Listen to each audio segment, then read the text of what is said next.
पिछले काफ़ी टाइम से काफ़ी तेज़ी देखिए भाई, मैं तो अपने लोगों को, जो किसान, कमज़ोर, महिलाएं, दलित, पिछड़े, शोषित, वंचित, आदिवासी, मुसलमान, बौद्ध, ईसाई, सिख, जो तमाम एक वंचित जमात है, मैं उनकी लड़ाई लड़ने का काम करता हूँ। और आज भी जिस गांव में हम यहाँ हैं, यहाँ गुलदार से बहुत बड़ा एक भय, एक गुलदार का आतंक यहाँ है। आज रात हम इसी गांव में रुकने वाले हैं, क्योंकि यहाँ गुलदार ने एक 8 साल के बच्चे की जान ली है। गांव में से वो उठा ले गया और अभी तक वो गुलदार पकड़ा नहीं गया है। उसके माँ बाप से मैं भी मिला, वो बहुत रो बिलख रहे थे। उनका जो मुआवजा दिया गया वो 5 लाख रुपए है।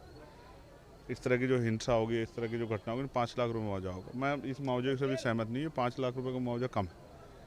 अगर पहले तो ऐसी घटना ना, उस पर रोक लगानी चाहिए। अगर इस तरह की हो भी जाए तो कम से कम 25 लाख रुपये का मुआवजा उस परिवार को देना चाहिए, जिस परिवार का सब कुछ जुड़ जाता है। तो गैर जिम्मेदार सरकार, गैर जिम्मेदार नेता और अधिकारी, उनका खामियाजा जनता भुगत रही है। और पिछले कुछ वर्षों में 35 लोगों की जान गुलदार के हमले से गई है और 100 से ज़्यादा लोग गंभीर रूप से घायल हुए हैं। और अभी तक जितने गुलदार पकड़े गए, हमें नहीं पता है कि उनको कहाँ छोड़ा गया, क्योंकि कोई इस तरह का जो है, उस तरह का कोई तंत्र नहीं दिखाई दे रहा जिसमें स्पष्ट हो। इन जानों के जाने के बाद भी सरकार और प्रशासन सो रहा है। इसलिए आज निर्णय लेना पड़ा कि सुबह हजारों लोगों ने आंदोलन किया और अब रात में इसी गांव में, जहां गुलदार का सबसे ज़्यादा खतरा है, इस बात को ध्यान में रखते हुए कि उस गुलदार को रोकना बहुत ज़रूरी है। और वो तभी रुकेगा जब उसका खतरा बढ़ जाएगा।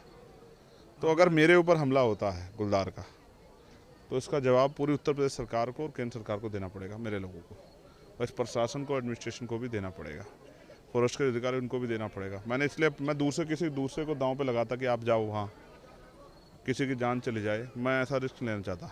मैं अपने कर्तव्य के प्रति जागरूक हूँ, इसलिए मैंने अपने आप को यहाँ मैं खुद यहाँ आया हूँ कि अगर जो भी हमला होगा मेरे ऊपर होगा, तो कम से कम ये सोई भी सरकार जागेगी तो लोगों की जान तो सुरक्षित रहेगी। इनके परिवारों में कोई हानि हो जाए, अब मैं नहीं सह सकता हूँ।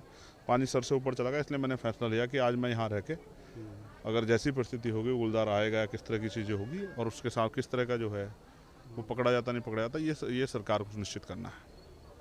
आपने आज वन विभाग के अधिकारी से बात भी की थी इस बारे में, जी, क्या बात हुई और क्या बहुत ठोस कार्य अभी तक उन्होंने नहीं किया, लेकिन ठोस कार्य होने चाहिए।